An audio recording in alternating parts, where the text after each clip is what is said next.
Hey everybody, so welcome back. Today is October 18th. The weather has finally changed. It's about 41 degrees today. Last weekend it was 80 degrees, and we were actually walking around in shorts. So hallelujah, looks like the weather is finally changing, which is a good thing because I was getting worried that it seemed like the weather was never going to change. October and September have been very mild, which is kind of out of the ordinary. We had a couple days where it was 90 degrees at the end of September, which is we never have up here in the Northeast. But last 4 days, it's been getting in the 30s at night. So that's a good indication of hopefully the weather is going to finally go into a more seasonable swing, and we'll start getting frost and freezing temps and everything. So, or we're going towards the right. We're going in a trend in the right direction. So this is kind of an update for everybody as far as what's been going on over the last 6 months. I've kind of alluded that I'm basically going to be buying a newer sled, and that is still going to occur. And some of you may be wondering what's going on, because I said, the Fusion is going to be essentially be relegated to another role, and essentially that role is going to be a backup sled. And for the most part, that sled is probably going to sit in the garage for the majority of next season. And the reason why is, there's a couple factors as far as what's going on, and let me kind of back up. So before our daughter was born, my wife used to ride with us in our group all the time. And when she was born, she took a step back. She goes, you know what? It's a lot to try to figure out what we're going to do with our daughter during riding season and everything else. She goes, you know what? So I'm going to take a step back. I'm going to take a break. And so that was about 10 years ago. So last year, at the end of last season, my buddy who has a 2-up FST basically loaned it to us, and basically myself, my daughter, my wife, we went up to New Hampshire the last weekend of April, and we went for a ride and for 3 days. And within the first hour on the trails, my wife says, you know what, I really miss this. I need to get back into it. And so that was like, thank God, because I really miss riding with her. So it makes for a lot more enjoyable experience, and it also helps to justify the cost of the sport. When you have your partner involved in it, they kind of see the costs associated with it and everything else. So buying a new sled, right? Newer sled. So as far as the Fusion is pretty much going to be a backup sled, and really the Fusion is only going to be taken out when they go for a ride, but more likely I'll be on the newer sled, right? So I'm not going to buy a new sled because for us, in our current responsibilities and what we're trying to achieve, it doesn't make sense for us to take out a loan on a new sled with the average transaction costs over $12,000 to $13,000. And for us, it doesn't make sense to take out a loan on something that's essentially a depreciating asset that's going to sit in a garage and lose value day after day after day after day where you're making payments on it, and then for something they can only use at the most 3 months out of the year. So for us, it doesn't make any sense to take out a loan on something like that. For anybody that chooses to do that, more power to you. That's great. I'm not going to sit here and judge you. But as far as us and what we're trying to accomplish, it doesn't make sense. And so I won't get into that any much more. So as far as what we're looking at, as far as possibilities, right now it's Polaris and Ski-Doo. And I'll kind of explain why Yamaha and Arctic Cat have been taken out of the equation. So whenever you buy something, what you always want to take into consideration is dealer support and where you ride as far as dealer availability as well. So with that being said, where we ride, it's either Polaris, Polaris or Ski-Doo. Ski-Doo right now, everybody knows they're the number one market share. Polaris is a close number two, and so with that being considered, where we ride, there are no Arctic Cat dealers and there are no Yamaha dealers where we ride. And even where I live, the closest Arctic Cat dealer from my house is about 45 miles south in the opposite direction, as well as Yamaha, the same thing. So for me, in my personal situation, it doesn't make sense to go across all over New England just to pick up parts, and I don't like dealing with shipping from outside vendors and everything else, because when I do buy something, I want to contribute back to my local dealer and basically give them my money, because basically they're the dealer in our towns and I want to support those guys versus trying to save a couple bucks from a dealer out in Minnesota or whatever, and it doesn't make any sense. You gotta support the dealers that are in your area, because if you don't, they're not gonna be around. All right, so as far as what we're looking at, again, Polaris or Ski-Doo, looking at either a switchback with a Pro R suspension or a Renegade, either 136 or 137. As far as Polaris, we're looking at 2012 and up, and as far as Ski-Doo, we're looking at 2013 and up. And the reason is, as far as Polaris in 2012 and up, essentially all the manufacturers are doing this. They're getting, if you notice, there's been a trend probably in the last 4 or 5 years to really get away from a dedicating two-up machine. Yamaha still has one, and I believe Arctic Cat does, and Ski-Doo does. But Polaris, other than the Titan that they just came out with this year, prior to that, the only touring sled they get in the Polaris chassis was an FST, which is, an old outdated IQ chassis, which is 10 years old, not even in consideration. But so what the other manufacturers are doing, they're coming out with the concept of adding convertible seats or capacity, as far as adding a one-up seat, and essentially that's the path that we're going to go down. So with Polaris 2012 and up, with the switchback and the Adventure series, it has a capacity of putting up the one seat, the 1+1 lock and ride seat. And the same thing with Ski-Doo. Ski-Doo has the same thing as the Link system. So 2 weeks ago, there was a show up in New Hampshire with all the manufacturers there, Polaris, Ski-Doo, Cat, Yamaha. And we all went, and at the end of the day, I had my daughter and my wife sit on all the options from the manufacturers, and at the end of the day, as silly as it may sound, really one of the deciding factors on it is the comfort of my daughter on the back seat. And hands down, we went to the Ski-Doo and we went to Polaris, and every time she came back, says the Polaris seat was more comfortable because the backrest, the foam, the shape of the foam, and the armrests on it, they're just a little bit higher up, a little bit more comfortable. So right now, we're probably looking at Polaris.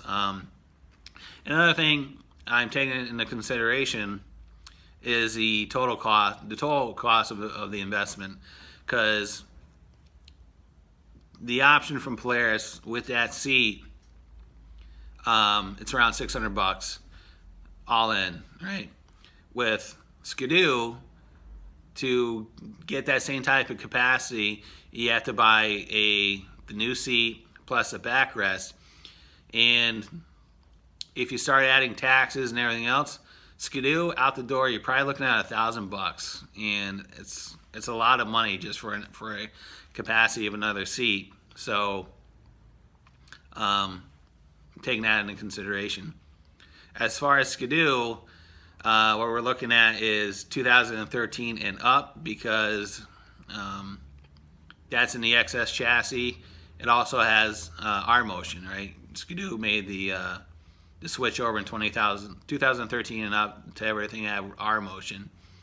And I know if you look at Skidoo, like the old XP chassis, you can get a hell of a deal on some of these XP chassis, but for me and my own personal preference, any Skidoo any Skidoo owners out there, you may be offended with what I'm going to say, so please, I apologize right now.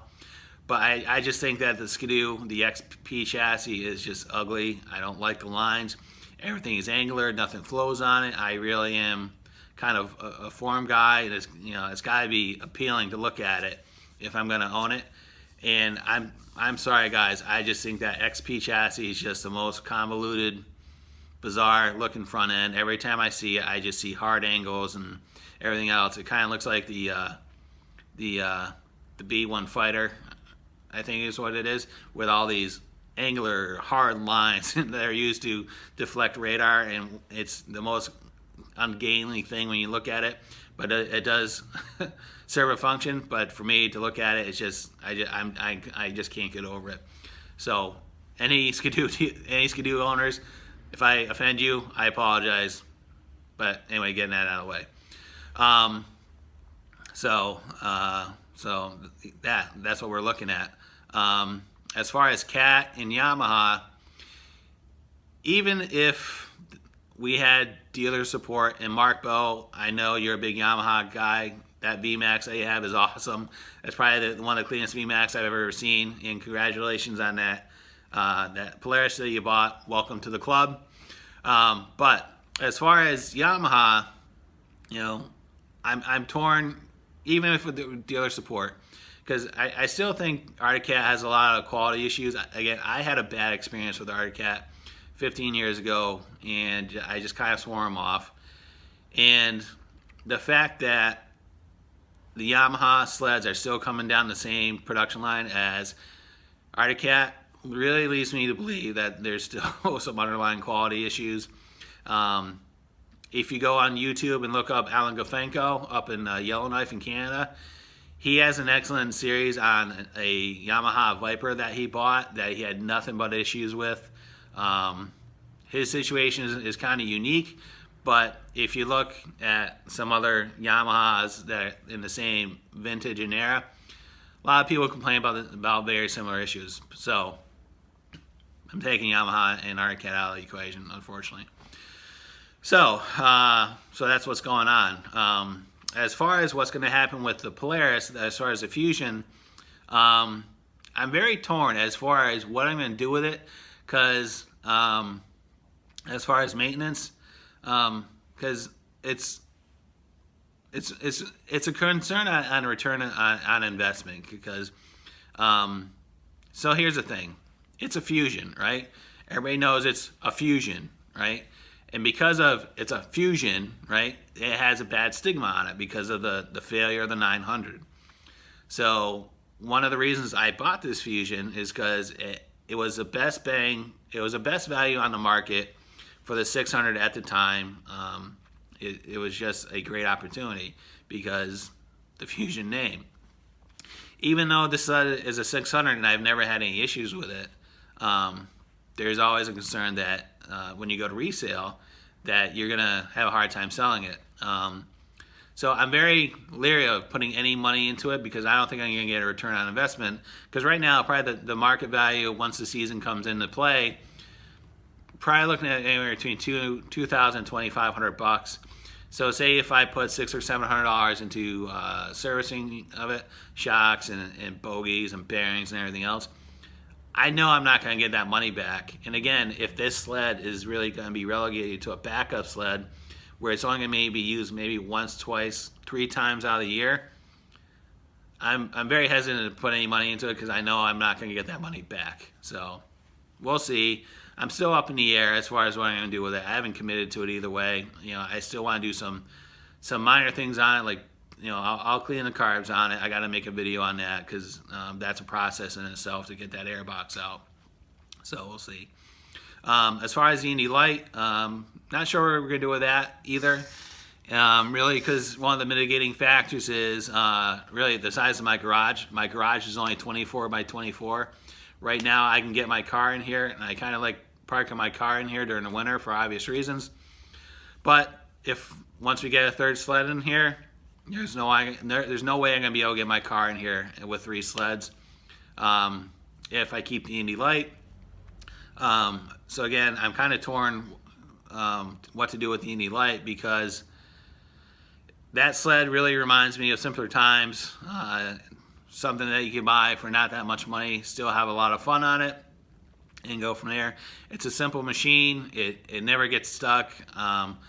We actually have I think I actually had more fun riding that thing around the yard than sometimes I do on the Fusion, for whatever reason. So brings me back to when I was a kid. But you know, one of the other reasons is, you know, when we bought that sled, it was for the intent of my daughter, who was 7 years old at the time. Now she's 10. And, you know, over the course of the past couple of years, she actually confessed to us that she likes being a passenger more than a pilot. But I think that was because she had a fear of it. And so I'm hesitant to get rid of it at this point, because it didn't cost that much money to purchase it. And if you guys don't remember, the purchase price on that sled was $60. Right, that's right, $60. And everything that we put into it has basically been an amalgamation of parts from other sleds. And I think the total cost that we have into it at this point is $200. And you know, so if we were to sell it, we would definitely make that money back and a little bit more. But if I wanted to go replace that sled, if my daughter says I want to basically have something on my own, it's going to probably take me, you know, $600 or $700 to replace something of that in that condition. So, and I know how that sled runs. The thing runs great, and there's no issues with it. But really, it comes down to real estate in the garage. So we'll see. I have to figure out how to make the garage bigger. So we'll see. So essentially that's it. I just want to give everybody an update as far as what's going on. This video has been 17 minutes at this point. I've been rambling, so I'm going to wrap it up. So if there's any comments, questions, concerns, go ahead, put them in the comments box. I really want everybody's feedback as far as your experience with Polaris, Ski-Doo, Yamaha, and Arctic Cat. Good, you know, good, bad, and different horror stories, dealer support, parts availability, whatever it may be. I like to hear all feedback. I really love the engagement in this community. I think we're a tight community. I've been seeing a lot of people that are subscribed to my channel.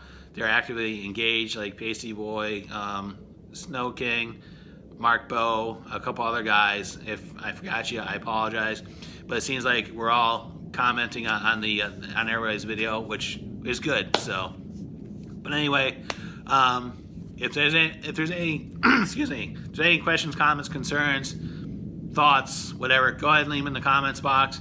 And as always, thanks for watching. Have a great day. The season will be upon us very quickly as soon as we get through the holidays. And I hope everybody's having a great time. Talk to you later. See ya.